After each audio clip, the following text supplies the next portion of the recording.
hopefully we should be live. Let's see. Let's go over there. And it says we've got one person waiting, which is probably me. Oh, you're waiting? Well, I'm waiting for the... There you go. There we go. There we go. We exist. Well, what? It only took 13 seconds? That's not dramatic. Oh, it is. You know, what are you going to do with those 13 seconds? I'm never going to get back. Yes. It's terrible. I should sue. Good evening. Oh, that sounded very nefarious, didn't it? Good evening. Well, it is the moon, after all. Well, that's what we're up to, isn't it? So thank you again for joining us. And there's no need to be here live, but it's just the quickest way for us to do it. So last time we did the Sabbats. We did. Which is Story of the Sun. We did. And this time we're doing the Espits. We are. Or the Story of the Cycles of the Moon. So we might as well just dive straight in because there's like so much now. Do you want to start? Do you want me to start? Who's doing what? Oh no! No! Throw your little balls around. Stay there. All right. The Espits, Chapter 5. Indeed. In this chapter, we go over the phases of the moon and their significance in magic, rites, and rituals. We will look at how these connect to the wheel of the year and provide yet more practical examples for you to use in your own work. So there. The moon reflects the light of the sun, so watch out, Dracula. In the previous chapter, we looked at how the great light of the sun represents the god and explored his eightfold journey around the wheel of the year. We once again lift our eyes to the heavens, but this time to gaze upon the goddess's light, the moon. Steeped in the mysteries, the goddess moves gracefully through the night sky and offers us magic and transformation. The light of the moon is actually a reflection of the sun, and in keeping with her role of divine mirror, her journey is eightfold as well. She is always the sun's partner in the sky. In astrology, the sun and moon are known as the luminaries, as their light is bright enough to cast a shadow, right? People used to travel by the full moon. They could see enough at night. These great lights offer up an energy and a focus for whatever they shine upon, be it a phase of the moon or a zodiacal constellation. Thanks to the work of pioneering astronomers such as Galileo, we've learned that the Earth revolves around the sun, and the Earth is not actually the center of the universe, like the church once thought. And in turn, the moon revolves around the Earth. Our planet takes about 365 days to complete one trip around the sun. We call that a year. We do. That's a solar year. Whereas the moon takes just under 30 days to complete a trip around the Earth. And it used to be called a month, that 28-day cycle. In modern language, we call it a month, of course. One complete cycle of the moon is known as a lunation.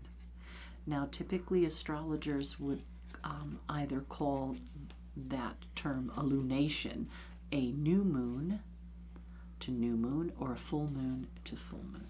We work, if you're interested, from new moon to new moon. From new moon to new moon.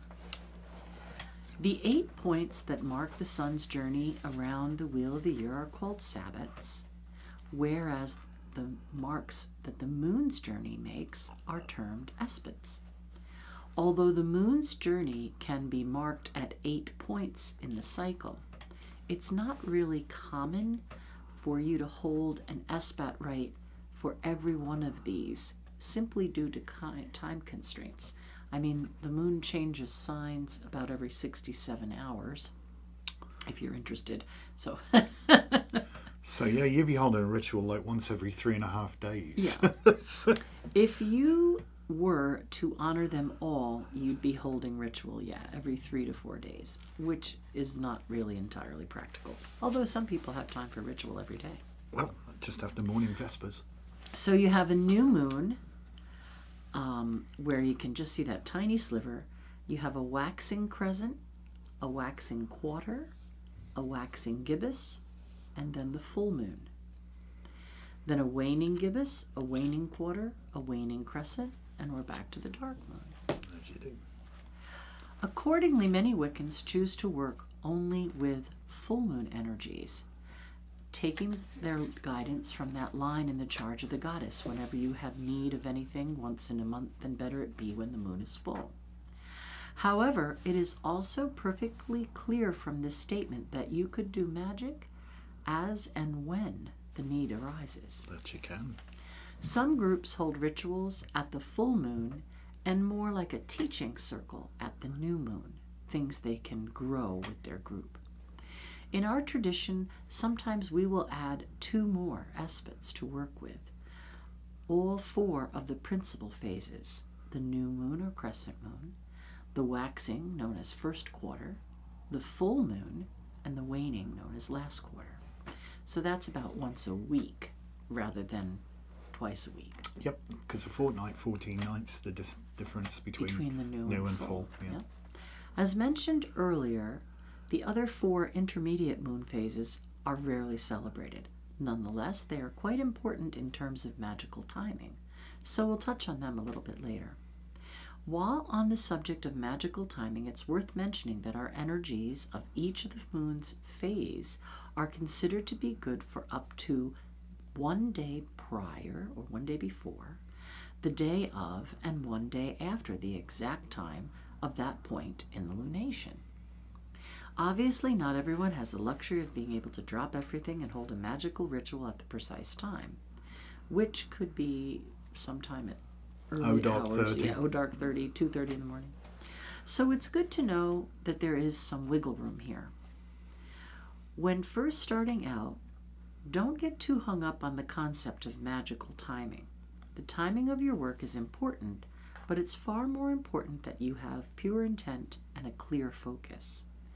Let's take a closer look at the 8 phases of the moon's cycle, how they reflect the sun's journey through the wheel of the year, and how you can use those energies in your rituals or magical practice. Want me to go? Over to you. Okay, over to me. So let's start with the new moon, because that sounds like a pretty good place to start. It is a principal phase. The new moon marks the start of a lunation and mirrors the Sabbath of Alban Arthur, or Yule, where the sun is reborn and begins waxing. The moon, which has disappeared from the night sky, is conjunct, an astrological term to mean the 2 celestial bodies are united, blended, or combined to work together as one. Acting as one. Yes, it's conjunct with the sun in the same astrological sign.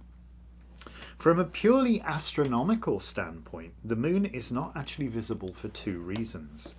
One, it occupies the same place in the sky as the sun, and thus rises with the sun at dawn and sets with the sun at sunset, and is in alignment with the sun, so none of the moon's surface facing the earth is actually illuminated by the sun's light.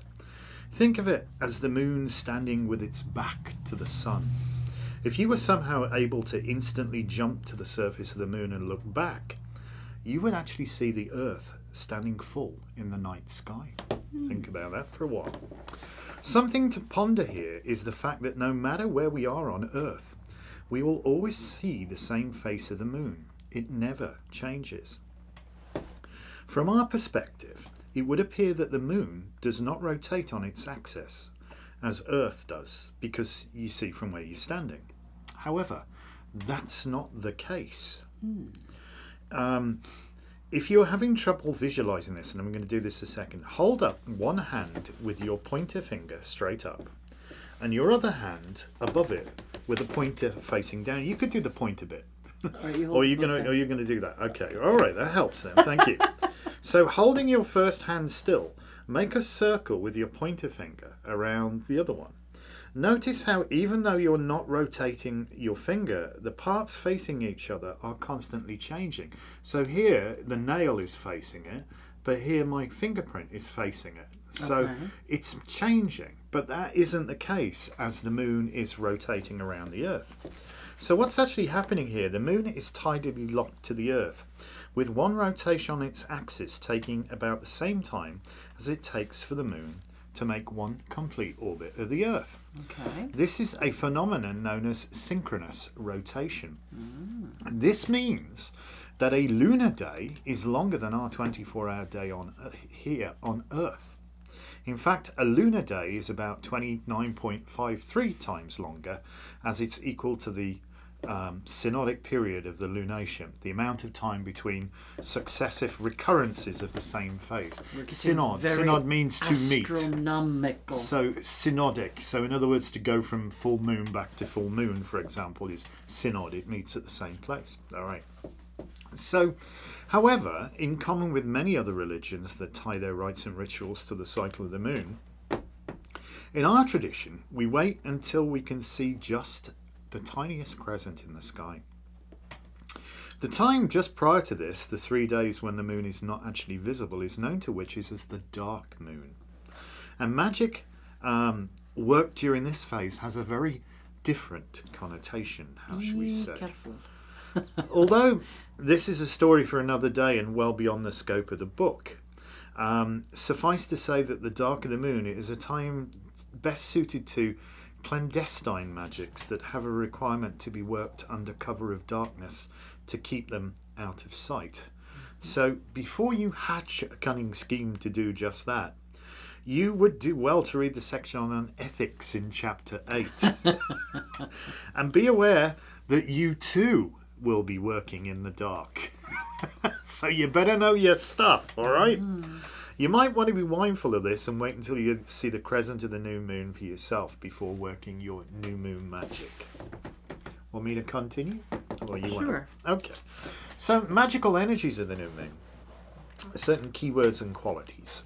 A new start, a time of beginnings, new directions and options, initiating new contacts. So this is when you see that crescent. Yep. Write about what it is you wish to work on or manifest. State your intention and open yourself up to the new energies and potential of all that is to come. If you are having trouble getting it down, think about what parts of your life could use a fresh start or benefit from being looked at again in a new light. This is also a time that offers some new solid ground on which to build.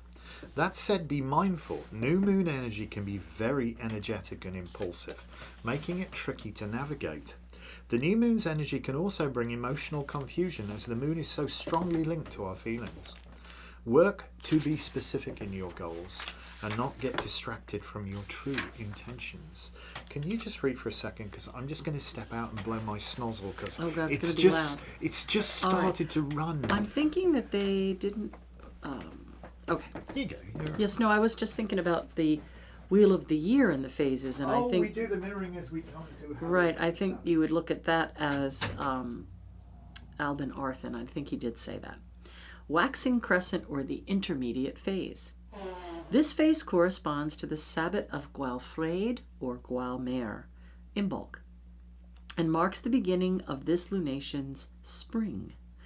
The moon has traveled 1/8, or 45 degrees, of the cycle of the quarter of her face that is lit by the sun. At this phase in her cycle, the moon corresponds to the goddess as the maiden. She rises midway between dawn and midday and sets midday between sunset and midnight, right? She's following the sun.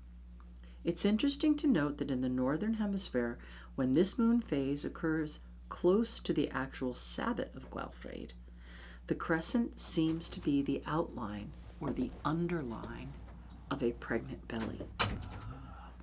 Magical energies associated with the waxing crescent.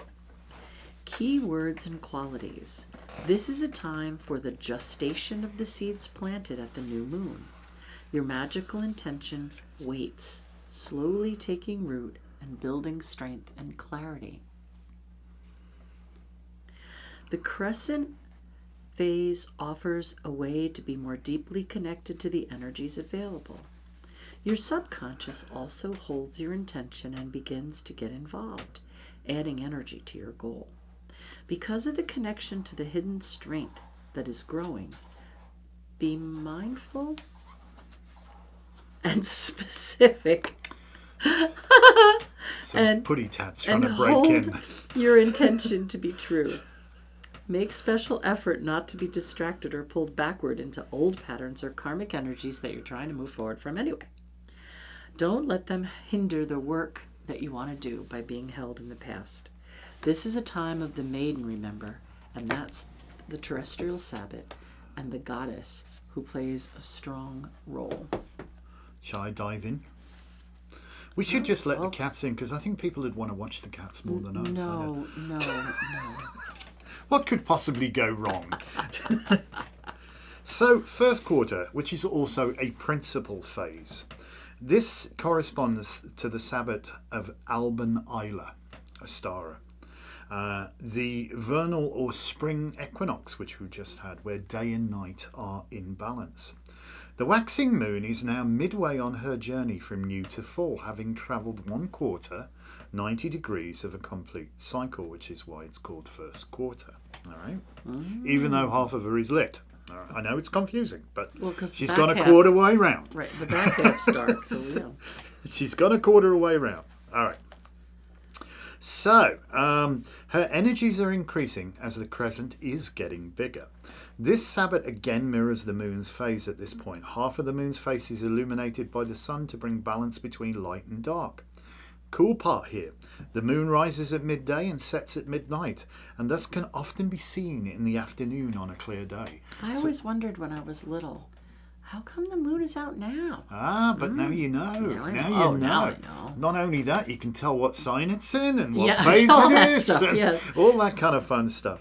So, yeah, if you look up in the afternoon and, you know, the sun has not yet set but the moon is up, you know it's waxing. All right. So the magical energies of the first quarter moon, key words and qualities. The seeds of intention that have taken root are now being set into action. The energies of the waxing moon work to grow your plans. Synchronicities begin showing themselves, confirming you are on the right track and helping you hold the vision necessary to attain the goal. If you can see it, you can reach it. Be strong-willed, keep positive energy flowing, and manage the forces of the growing light. Stay focused, get moving, and make things happen. Nurture and expand. All right.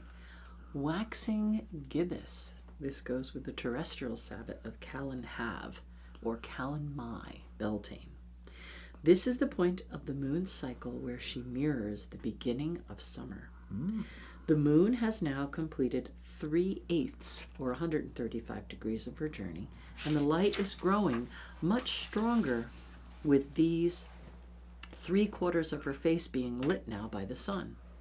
She mirrors the liminal nature of the Sabbath by rising midway between midday and sunset, and setting midway between midnight and dawn. This is truly the in-between time, or the tween time.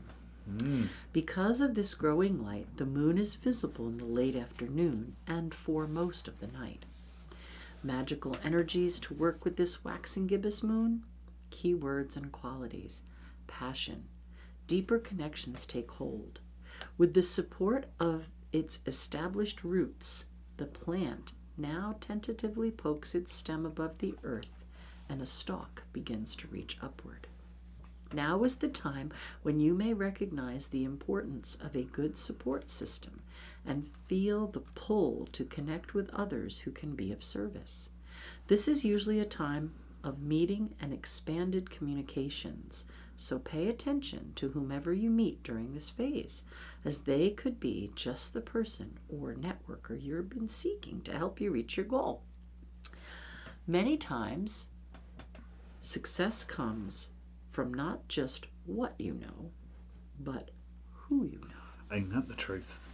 Which brings us on then to the full moon, which is a principal phase. And you'll notice the principal phases are the lesser Sabbaths, the solar Sabbaths. The solar Sabbaths. And the intermediate phases are the greater Sabbaths. The goddess Sabbaths are the terrestrial Sabbaths. So there you go.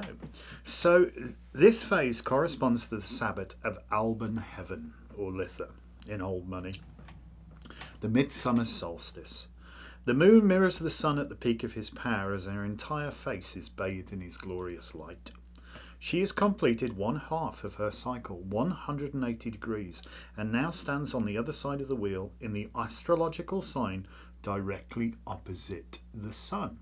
Now, we are currently in the sign of Aries, aren't we? Right. If you're born today, you And were Aries. a few days ago, we had the Libra full moon. There you go. And that's the one that we always say you can see the easiest, right? In the springtime, where we are now, in the Aries time of year, the full moon in Libra, we see Libra represented in those pastel flowers, the yellow daffodils and the tulips and the crocuses and hyacinths. And then in the fall, when we reach the Libra time of year, we'll have the Aries full moon, and we'll see those Martian Aries colors in the leaves. So wherever the god is opposed to him astrologically in a full moon phase. New moon, same sign as the sun. Full moon, opposite sign of the sun. And actually, let me just address a quick question from Kathleen. Thank you for joining us. I think too that when the moon is low in the sky, the atmosphere acts as a telescope, enlarging it right. Actually wrong. It's an optical illusion, but it's because you actually have a frame of reference close to the ground. And if you don't believe me, cover up the moon with part of your anatomy, typically a fingernail, and make sure it's covered it all. And then when you see the moon right up at its apogee, you'll find it's exactly the same size. It's so far away from the frame of reference. It just looks larger. It looks larger. Really. It's an optical illusion. It's one of those things. But yeah, it truly looks massive sometimes as it's just rising. How can you not see that and be moved, eh? All right. Anyway, the full moon corresponds with the goddess's mother. She rises at sunset, sets at dawn, and dominates the entire night with her magical and mysterious right, so she's going light. to mimic the sun. She's going to Oppose. Opposite. Mirror. That's the word. Mirror. The sun. Achieving maximum brightness, she has also reached the peak of her power and now must begin to wane. So the magical energies of the full moon, keywords and qualities, goals are reached. The mother goddess is blossoming full regalia, standing in full power across the zodiacal sky from her consort. What you had imagined and worked so hard for now becomes a reality. This is a time of power, and you can expect results. The full moon is a great time for any magical working, and many Wiccans use only this time within the 3 days of the peak of the power for their spell working. It's considered to be a time of carte blanche, a white card. Anything goes, literally. So do as you will, but harming none, of course. Depending on when you are able to do your magic, you can work a spell of waxing, increasing or growing on the day before, use the peak of its power for pretty much any working on the day of the full moon itself, or work a spell of releasing, using the moon's waning energies the day after. So even if you have no need to perform a magical working, the full moon is also an extremely powerful time to meditate, be thankful, and strengthen your relationship with your deities. So I'll just say, like the day before, you could be building good health, and the day of, you could be building good health, and the day after, you could be releasing illness. So you can kind of fit your magical working into that building and releasing. Waxing gibbous is the next intermediate phase that you wouldn't necessarily celebrate or work magic. But you could if you wanted to. This point of the moon cycle that mirrors that of the Sabbat of Gwal Aust or Lunasad. The end of summer, the beginning of autumn. The moon is now completed 5/8 or 225 degrees of her journey, and the light is beginning to fade, although 3/4 of her face are still lit by the sun. The face facing you, the back part still dark. At this phase, the moon rises midway between sunset and midnight and sets midway between dawn and midday. It is visible for most of the night, and because the fading light is still strong, it is also visible in the morning. Magical energies of the waxing gibbous, keywords and qualities.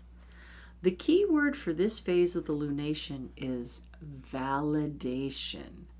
Now is an auspicious time for dreams, so pay attention to them. At this point, it should be readily apparent whether your plans and actions have come to fruition, or if this is yet another learning experience. It's also a time to share what you've learned or harvested. Use whatever you have manifested to help yourself and others. And if things didn't work out exactly as you planned, now is also a really good time to release things that are no longer serving you. However, be mindful to remember the lessons that you learned before you let anything go. In this way, the pain can still result in a gain, if you know what I mean. Or the lesson will be repeated until learned, Yeah. if you prefer. Which brings us cunningly to last quarter, which is also a principal phase. This is also sometimes called the third quarter. This phase corresponds to the Sabbath of Alban Elved, or Mabon, as in old money. The autumnal equinox, the day when day and night are once again in balance. The waning moon is now halfway between the phases of full and new, having travelled 3/4, or 270 degrees, of a complete cycle. Her energies are diminishing as the crescent is getting smaller. Again, the phase of the moon mirrors the Sabbath as half of the moon's face is illuminated by the sun for a second time, again bringing a balance of light and dark. The moon rises at midnight and sets at midday, so can often be seen in the morning on a clear day. Remember, see the moon in the morning. Know it is in fact waning. All right. So the magical energies of the last quarter moon. Keywords, qualities. This phase speaks of the importance to find balance in all things. Even though the light of the moon is diminishing, and we now know her demise is inevitable and that she will once again disappear from the night sky, we are reminded that there is life in death and that Mabon's harvest is not his last breath. While the plants may be dying back and turning to seed, the seeds themselves contain all sorts of amazing potential, just waiting to burst into life. They know what they're supposed to be. They do. Rethink where you are and where you're headed. Let go of the old. Release and transcend. Push away the things holding you back. Finish up any old business and clean house. Use this phase of the moon as a magical harvest, a time of releasing yet remembering, a time to store all you have learned and been working for. Transform and ready yourself for all that is to come. Waning crescent is an intermediate phase. This phase corresponds to the Sabbath of Calangaeaf, or Samhain, and marks the beginning of this lunation's winter. The moon has completed 7/8, or 315 degrees, of her cycle. Now only a quarter of her face is lit by the sun. Again, she mirrors the liminal nature of the Sabbath by rising midway between midnight and dawn and setting midway between midday and sunset. Once more, a time of the in-between. This phase corresponds with the goddess as the crone. In fact, it looks like a C for crone.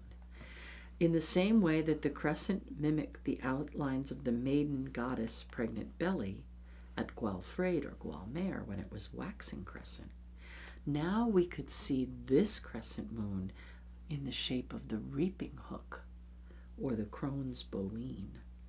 This is especially noticeable when this moon phase occurs close to the actual Sabbath of Calangaeaf, something quite fitting for the last, most somber of the harvests, the harvest of souls. No, we have another typo. It's supposed to be magical energies of the waning crescent. Who proofread this book? We're not going to go there, but let's just say we had some interesting things go on. All right. Keywords and qualities. Absolution, the true seed cycle. The seeds always remember their potential. They know exactly what they are to become. But they also understand that they could be compromising their opportunities if they break out too soon. Possibly lacking sufficient light to grow or risking freeze in the coming winter. Patience is the key here. Much lies hidden and waiting for you to find it. The energy of the crone and the occult, which means secret, are at their peak. The crescent represents the crone's reaping hook, calling the souls and the divas back to the other world to rest, to remember, and to prepare for all that is to come in the next phase. Look to the future. The old ends and the new story will soon begin. Be still. Make plans. For these are the seeds of intention to be planted at the coming new moon cycle, when the cycle begins all over again. A circle within a circle. As the earth circles the sun, constantly turning the wheel of the year, so does the moon circle the earth, mirroring the Sabbats through the 8 lunar phases. We have seen that just like the sun, we have a spark, a first light, the new moon acting like that energy of Yule or Alban Arthan, and the full moon fully lit at its peak of power, much like the sun at Alban Heffen, Litha. Just as the great wheel waxes and wanes, so does the goddess in her phases of the moon. A circle within a circle. No beginning, never ending. Let me go. Yeah. We're all touched by the cycles of the moon. You learned in chapter 3, or you can go back a couple of videos if you're not reading the book and you want to listen to it, that the sun corresponds to the element of fire and the fixed masculine, whereas the moon is associated with the passive feminine element of water. As the astral body closest to the earth, the moon asserts her authority through the medium of water. Just as she pulls on the oceans to create the tides, she also exerts her influence upon the very water from which we are mostly made. She has a profound effect upon each and every one of us that touches all aspects of our being, physical, mental, and spiritual. Even though she holds great sway, we are not necessarily aware of her influence upon our lives. For just like the gentle and guiding arms of a devoted mother, her natural, loving embrace has been constantly with us from the very moment we were born. As representation of the divine feminine, it's hardly surprising to find the moon is so strongly connected to the monthly cycle of the female body. Even the word menstrual has an etymological root in the early Latin menses, meaning month or moon cycle.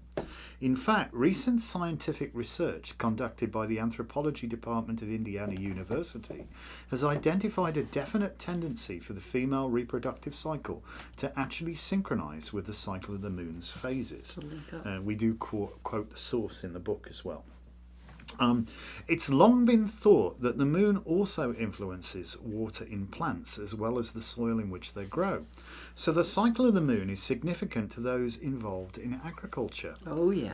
Although Roman naturalist Pliny the Elder first wrote about this cycle nearly 2,000 years ago, many present-day farmers, gardeners and horticulturalists plant, prune, reap and sow by the moon. The element of water is strongly associated with our emotions, and these in turn affect our mental state. The influence of the moon can quite literally be mind-altering. In less enlightened times, those suffering from mental illness were termed lunatics. And while we may no longer use this term, any first responder or emergency room nurse you care to ask will tell you that people do some decidedly strange things when the moon is full. Moreover, scientific research has concluded there's a definite correlation between lunar cycles and human behaviour. But what drives one person mad may be divine muse for the bard, the spiritual inspiration that causes them to wax lyrical in poem or song. It's written in the stars. Isn't it? Within our tradition, we firmly believe that an understanding of astrology is essential for practicing witches. We're not suggesting you should become an expert, but your magical working will be far more effective if you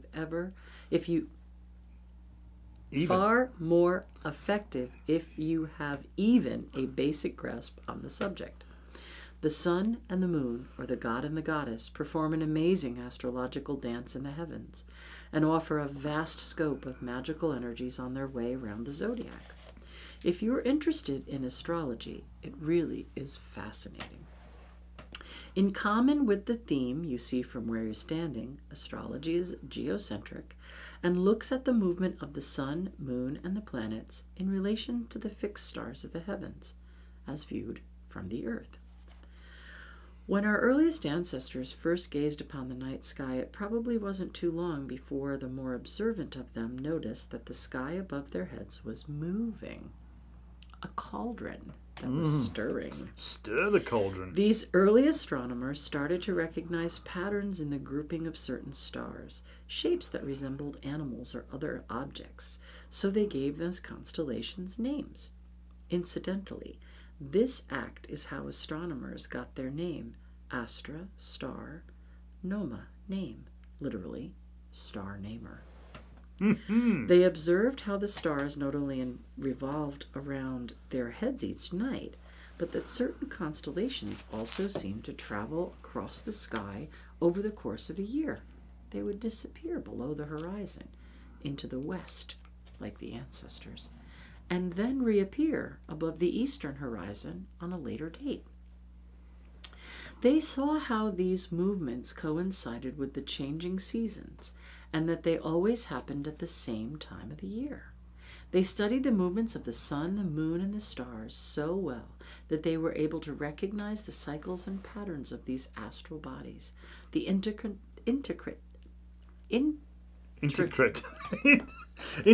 dance. It's hard for you to say. Intricate dance of the heavens, because I'm thinking about other things.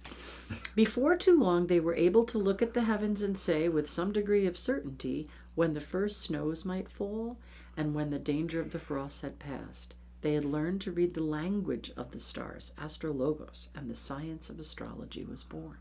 So you can see like this Persephone myth or the Inanna myth linked to Venus because she's an evening star and a morning star. In fact, astronomy and astrology were exactly the same thing until these two disciplines were separated in around the 18th century. Though astronomy is still considered a science, astrology was no longer regarded by the same sort of academic community. Nonetheless, the etymology is particularly apt. Astra, star, logos, word, the study of, to mean literally what is written in the stars. Over the millennia that followed, the precision and measurements improved dramatically, and astrology became a much more exacting discipline, able to determine the likelihood of seemingly unpredictable events with surprising accuracy. Imagine an ancient people being able to tell you when the eclipse was going to happen and the sun was going to go dark. Oh boy. One of the most significant contributions to this accuracy was the adoption of the sexagesimal base 60 number system, which originated in Sumeria, modern southern Iraq, and was passed to the Babylonians. They were keen astrologers, and it is still in use today to measure time, angles, and geographic coordinates. Both hours and degrees are divided by 60 minutes, which in turn are divided by 60 seconds. Were it not for the birth of this numerical system, our clocks, calendars, compass, signposts, and maps would look very different than they do today. Yeah, think about that for a while. Oh, I love it. You want to read for a bit? Sure.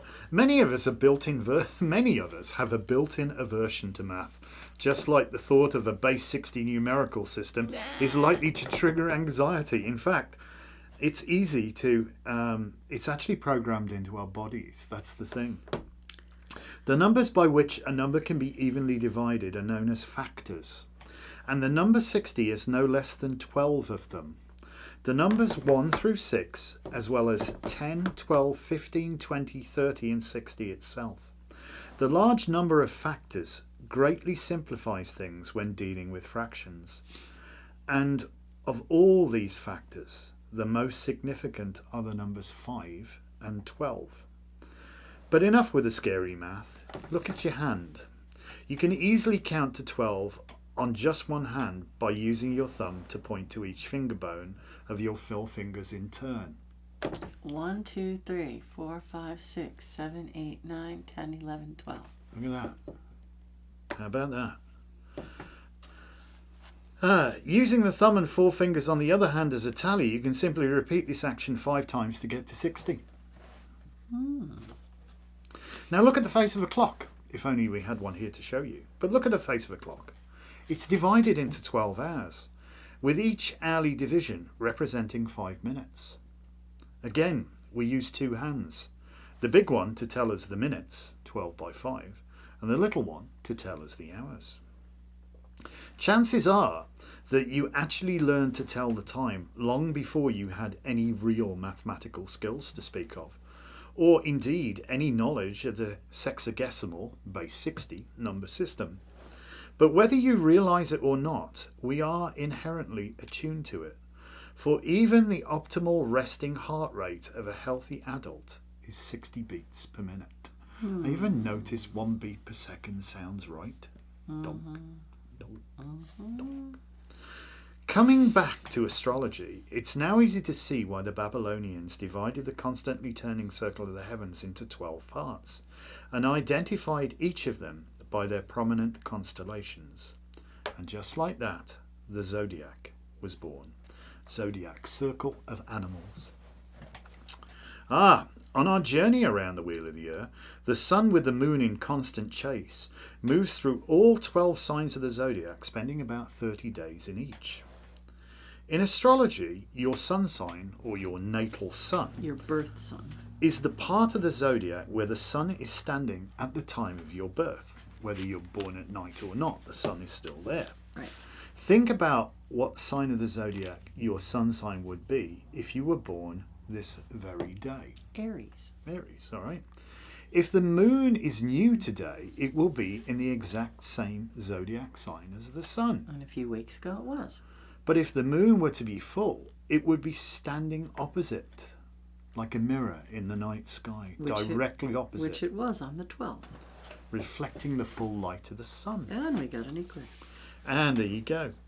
There's a standing joke among astrologers that goes that there aren't actually 12 signs of the zodiac. There are just 6, and they're reflections. But which is real and which is reflection is the question. Nocturnal diurnal, I suppose. Certainly when it comes to the relationship between sun and moon, which signs are mirrored across the wheel of the year, are especially poignant. And for a quick reference, here are their signs and their references. So obviously Reflections. we said, and their signs and their reflections. Aries and Libra. Mm-hmm. Those are fire and air. Mm-hmm. Taurus and Scorpio. Earth and water.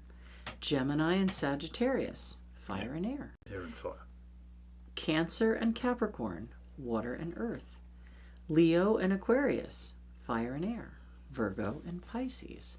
Earth and water. Astrology is an amazing rabbit hole to fall into. Believe us, you could get lost like Alice for many years trying to sleuth this all out. But for now, keep it simple and try to work your magic on only new and full moons. Be aware of which zodiac sign the new moon is in when it begins the spell at that time. Try to be mindful that the sun and the moon are conjunct, acting as one. Their energies will combine and work together and achieve a common aim. However, when the moon is full, she stands directly opposite the sun, offering up energies of the zodiac sign on the other side. The sun shines his great light upon her, fully illuminating her face and amplifying her energies. Each of the signs of the zodiac has its own unique set of strengths, weaknesses, qualities, attributes.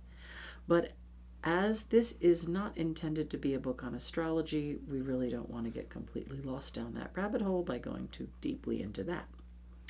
However, it is important that you know some key facts to be able to make effective use of the energies in your magic. So here's a short list of correspondences for the 12 signs. Aries, fire, the pioneer, the self-starter, right? The first sign of the zodiac. Give it large.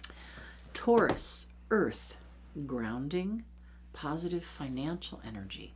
Oh, so we're going to move into Taurus on the 20th, and then we're going to have a Taurus new moon. So that's a good prosperity time. It is. Gemini, air, communication, and short distance travel. Cancer, water, the home and healing. Leo, fire, action, creative forces at work. Virgo, earth, attention to detail, how to work things out. Libra, air, bringing balance and harmony. Another good word for Libra is justice. Scorpio, water, divination and awakening psychic energy. Sagittarius, fire, a higher thinker, the long distance travel. Capricorn, earth, career gains and taking control of situations. Aquarius, air, friendships, strengthening bonds and group workings. Pisces, water, wade through drama. Creative skills like writing and music come forward. Should we have a little digression here, just a tiny one? We've come across many people who say, well, we follow the moon, we just celebrate the full moons, but we're not really particularly interested in, what sign it's in or whatever. But all of a sudden you've got another string to your bow here. If you take another the ingredient time, for your recipe. Absolutely. If you take the time just to get, vaguely aware of some of those astrological energies and key words, and then you can use this. You've got another, you've kicked, as whatever his name is, ML, whatever his name is, let's knock it up a gear, kick it up a notch. Emeril Lagasse. Yeah, kick it up a notch. and it does it adds another quality, Sure, So, you might as well know what you're doing. You harness what's available. yeah, and when you go well deep into this book, we go into all sorts of things. And you start to build up it's called simply Wicca. It's not a beginner's guide, to be honest. But it's written simply. But it's accessible. But it'll take you from knowing nothing to knowing quite a fair bit. No, we wanted to call it Coming Home to the Craft of the Wise. But there you go. So, you want to go? Mood phases and mood magic. Oh, you're going. All right, then. As we said earlier, espats are most commonly held on the 4 principal phases of the moon. The new moon, the first quarter are waxing, the full moon, the last quarter are waning. Although there are actually 8 phases, most Wiccans, or at least those who wish to retain their sanity, would not attempt to follow all and work magic for every single one. Interesting to note that most Druids would do their working on the 6th day after the new moon, and that a high magician would pay more attention to the magical hours than the phase of the moon. But again, those are topics for another day. A quick recap of the energies available for each of the 4 principal moon phases. New moon, plant the seed, set the intention. Waxing, put down the roots, the seed opens up, building and increasing. Full moon, things start to blossom, carte blanche, do whatever you want. Waning, returning to the seed, releasing and vanishing. Want me to go? Sure. All right, so combining lunar and zodiacal energies for greater effects. As I said, we're going to kick it up a notch. We've said that it's a good thing to know the sign the moon is in for your new or full moon working in order to make the most of that. Lunation. And we've taken a very brief look at some of the qualities offered by each sign of the zodiac.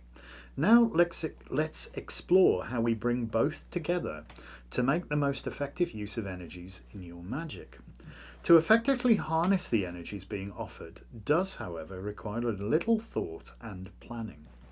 Just like people, each sign has some things that certain people warm to and others that rub some the wrong way. Light and shadow. Not that you could find anything wrong with Leos in any way whatsoever, yeah, right. but there you go. Drama king. Furthermore, what delights or frustrates depends entirely on the individuals involved. Your mileage may vary and probably will. Diesel fuel works great in a diesel engine, but not so much in a gas motor. Oh dear. It certainly makes things more efficient when you're using the compatible fuel to get an engine running properly. We mentioned earlier how the new and full moons of each lunation occur in pairs of opposing signs. Remember, the new moon is in the same zodiac sign as the sun, but the full moon will be in the opposite sign 180 degrees across the wheel. However, oppositions are not always bad, and by no means do opposing signs simply cancel each other out. They often have highly compatible qualities. Leo Aquarius. Say no more. Say no more. Certainly, if you've ever played with magnets, Opposites attract, baby. You've seen how opposites attract, and that they can generate quite a force field between them. It's worth mentioning that the solar year does not line up with the lunar year, as there are 12 months, but closer to 12 and a half lunations. Because of this, the new and full moons are not fixed within their zodiac sign, but move around by about 2 weeks each year.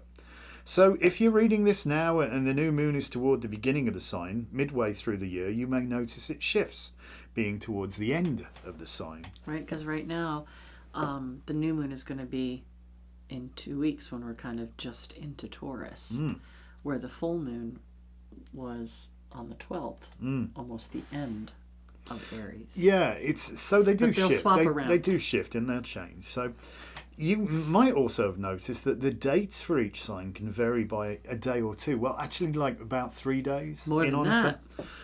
Well, yeah, 5. if you've got a leap year, definitely. Right? Sometimes the next sign begins as early as the 19th and sometimes as late as the 24th.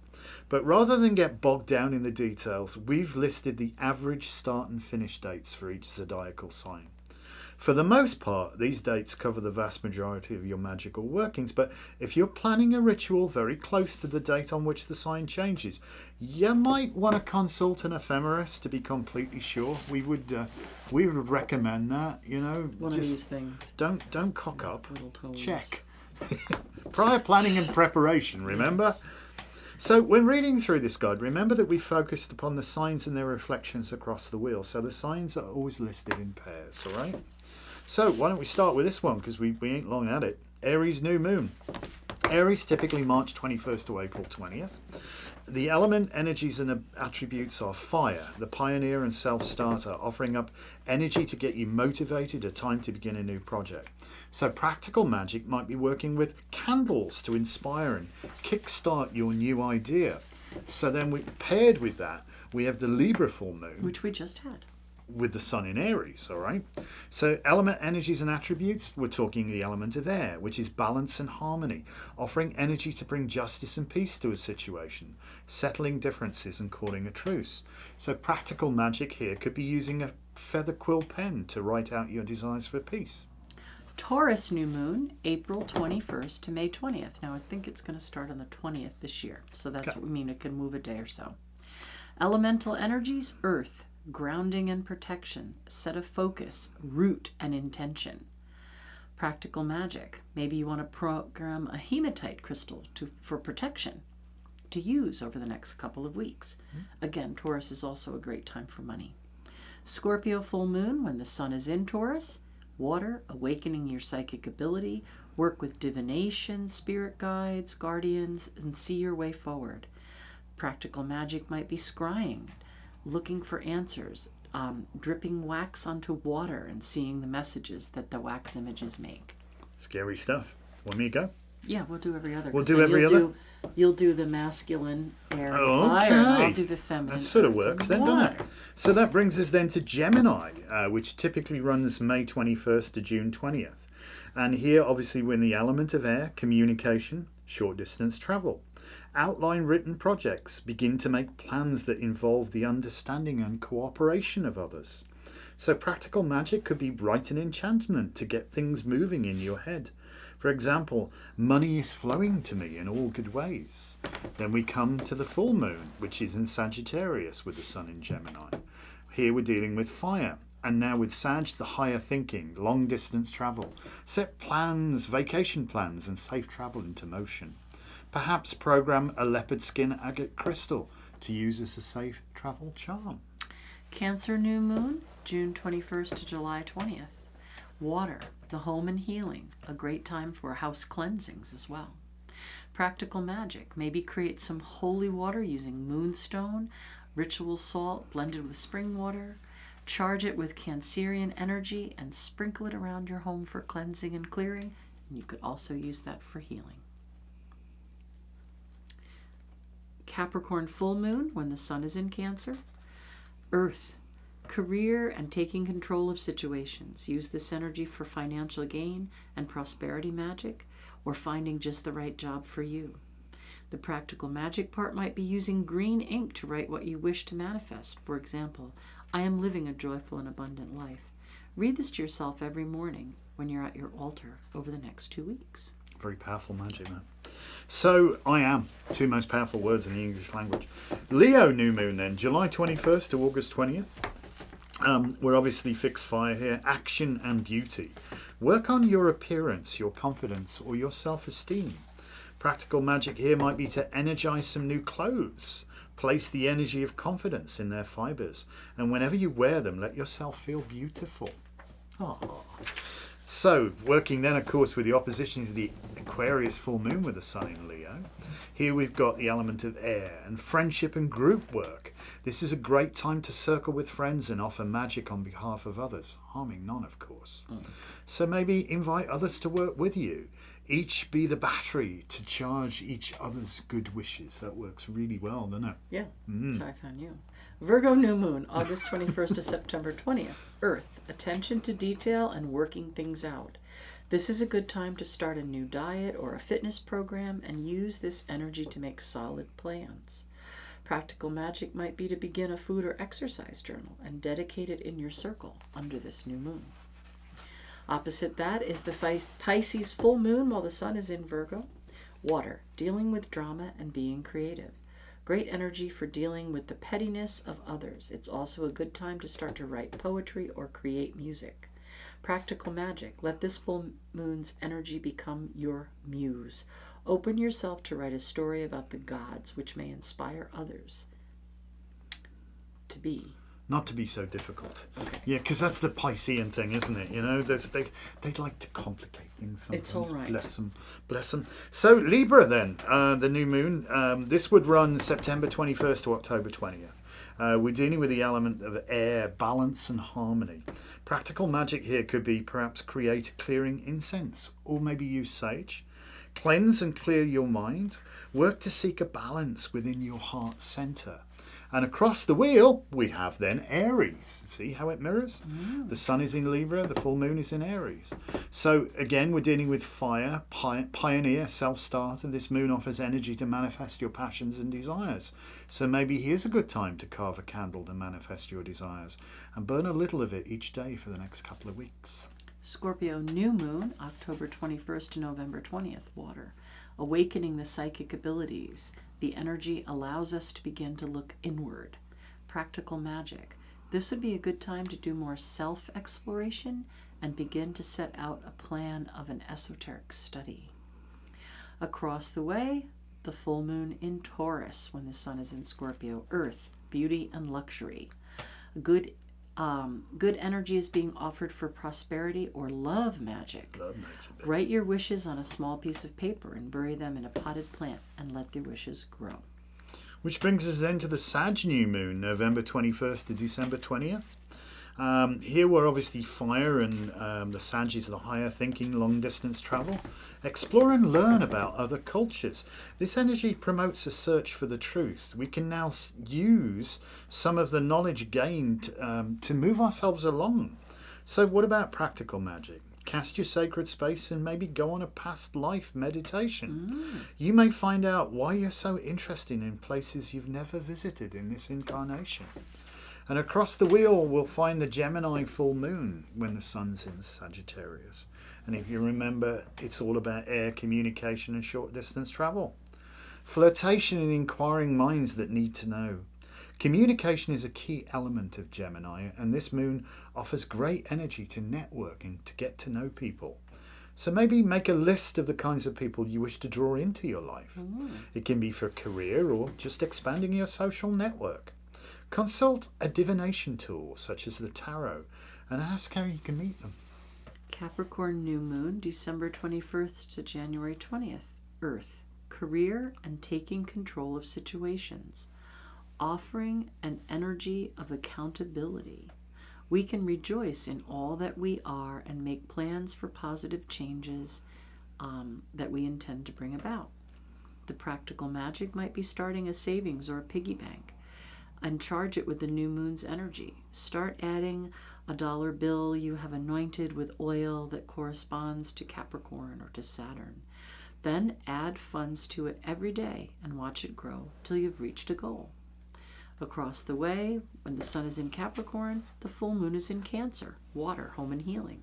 Perfect energy for a spell to bring about good health. Practical magic here could be to make a healing elixir. Charge a glass of spring water with a blue lace agate in it. Add the glass back to your gallon and drink some of that every day to promote well-being. And why not? Which brings us then on to the Aquarius new moon. So this runs January 21st to February 20th or thereabouts. Here we're dealing with the element of air and friendship and group work. Promotes humanitarianism and giving to others for the betterment of all. A good time to release bad habits and get organised. So for practical magic, what is it that you've been holding on to that no longer serves you? Write it out on a piece of paper and burn it in your cauldron during your ritual. See that bad habit leaving by literally going up in smoke. Across the wheel we have the Leo full moon while the sun is in Aquarius. And thinking about Leos, which are just amazing. Fire and action and beauty. Known as the barren moon, this is not a time for planting, but more of an offering of change, particularly in perspective and appearance, thereby getting noticed. So again, candle magic is a great idea for the Leo full moon spell working. Charge a piece of jewellery in candlelight. Leos love jewellery, apparently. And wear it to attract positive people and allow you to be noticed. Pisces new moon, February 21st to March 20th. The energy here is water, and again, Pisces likes to deal with drama and be creative. And sometimes they'll do that by serving other people. Your dreams also are very psychic at this time, and you could clear up some loose ends by paying attention to them. So maybe it would be a practical magic to create a dream mojo or a dream pillow. Seek out some herbs which you like the smell of that work well with dream time, perhaps lavender. Add a piece of jade or amethyst and ask for prophetic dreams to come to you. Place the mojo under your pillow and don't forget to keep a dream journal. The weirdness journal. Across the way we have Virgo, the Virgo full moon when the sun's in Pisces, Earth.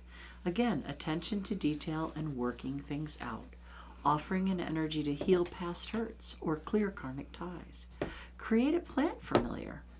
Charge some seeds to plant and keep this plant as a friend, not food. As it grows, feel it working with you to clear the air and offer you healing.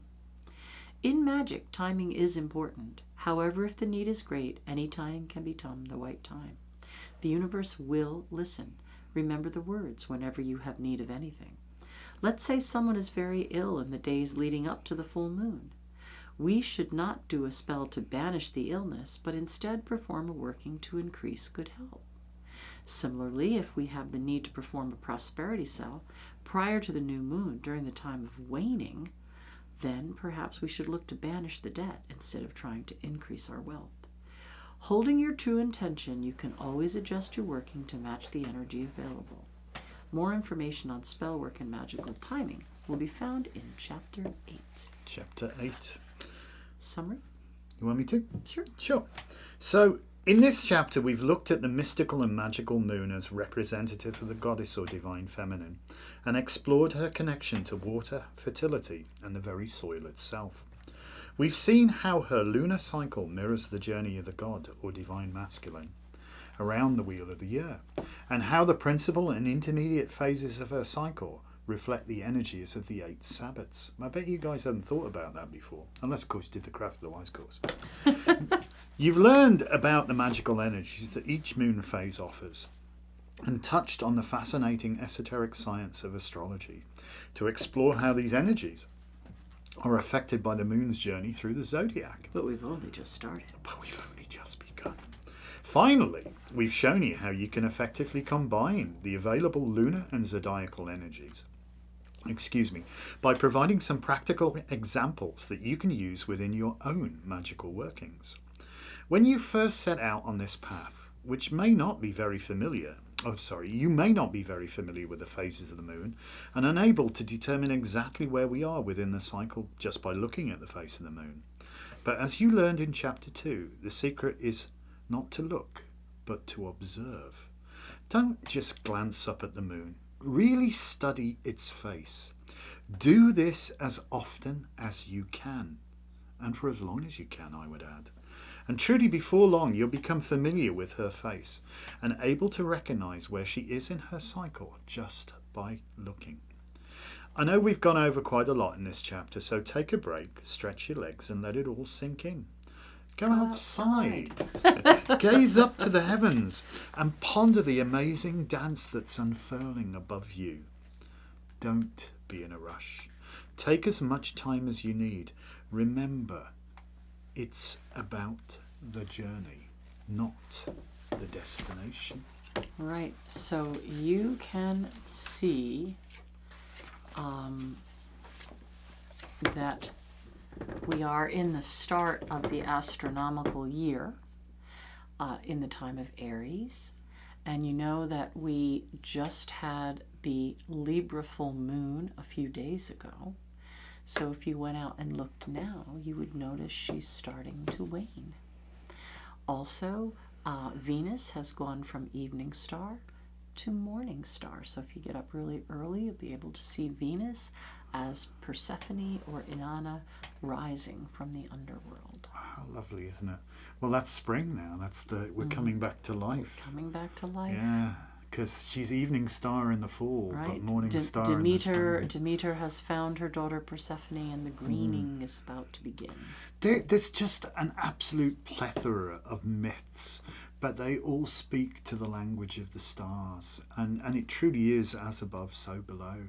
And you know, the thing we start out with at the start of this book in chapter 1, and at the chapter 1 or lesson 1 of a Craft of Our Wise course, we ask people to stop and look. You know, look and you'll see. Look again, you'll see more. Look again, you'll see even more. Think about it. Think about it. Ponder it. It's your journey. Nobody can have this journey for you. Nobody can have that realization but you. And looking is part of that. When we learn something new, sometimes we want to know, how does this work, right? Like when you were a little kid, you were kind of prone maybe to take some things apart and put them back together because you wanted to see how they worked. And it's very similar on this path. You want, like, wait a minute, how does that work? I need to kind of dissect this and look at it in smaller and smaller and smaller pieces so I can see how these cogs turn together. Thank everybody for joining us. I see so much. A super chat from Juniper. Thank you so much. That was really kind of you. Appreciate that. We always like it when people throw us super chats.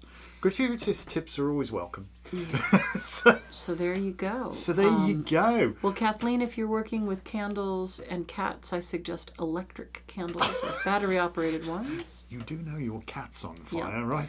And we had thought about doing a calendar, but right now we're just spread too thin. We don't have the time. We're working on finishing up our tarot deck and book set, and then I've got an astrology book in the works, and there's just too much going on to deal with anything more. If only we could get ourselves cloned. Yes. So thank you so much. We enjoy doing this. It's nice. Kind of fun. And it's actually fun for us to go back and read our book again. Yeah. You know, it's like, oh, you know what? That's pretty good, that. This came out in 2020, 5 years ago. Imagine what we have seen and what we could add to this now. We've learned a lot in the last five years or so. Oh, haven't we? 6 years since we wrote it, I guess. Yeah, some not good. But it is the world in which we live. And don't forget to watch the Magical Monday podcast. Oh, There's a lot of great please. astronomical and astrological information there. So watch Magical Monday. The first half is almost always about what's going on in the heavens and how it affects us down here. Oh man, it's really good. Being horrendously modest, although I have nothing to do with the astrological bit. That's oh entirely my goodness! down to Last night we both felt like we'd been caffeinated before bed. Yeah. The energy was is just weird. really It was intense weird. right now. The energy is definitely shifting and getting crazy. So Yeah. Yep. Oh, look, well, there you go. Outside is a beautiful place to listen to it. Why not? Hopefully the wind died down a bit where you were. Otherwise, your computer might have blown away by us. I think it was a bit insane a little earlier on. So, yeah, if you're not a channel member and you're watching this, there's some fantastic stuff. If you can run to it, please join at the Academy of the Occult level, you because get so much there stuff is there. a ton of stuff. And Yeah. tomorrow night, Is the moon through your natal assuming chart. you're watching now, Right. because tomorrow is meaningless. Well, yeah. We have our moon through the natal chart. Yep. And I've got everybody's charts right here. Got everybody's Got charts. everybody's Yeah. charts right So here. that's Ready to rock, ready to roll. That'll be tomorrow. That's exclusively for our Academy of the Occult members, so do join us for that. And I think we're going to go fourth come fifth and win a cup now. Should Yeah, we do it's that? time for bed. Yeah, it's 9 o'clock. It's not quite time for bed. But Speak for yourself. I didn't sleep last night. no, I didn't sleep All either, right. but I've only just opened this Thank you fabulous, all. shameless plug, because we're going there. Oh, Friday night is karaoke at Bad Seed. Hell yeah. This is Bad Seed Dry Hard Cider. It's really good, I have to tell you. And, Strongly recommend it. Friday night, we're going there Yep. and sing some tunes and have some fun. Woot woot. Absolutely. Gotta have absolutely. something fun. There's too much There's stuff too that's much, not fun. There's too We much gotta have some fun right now. All Yes, right, so, folks. all right. We're Thank going to you. see you soon, tomorrow, maybe Thursday for Reiki or Friday at Bad Seed, wherever. Love you. See you soon. Peace. Bye-bye.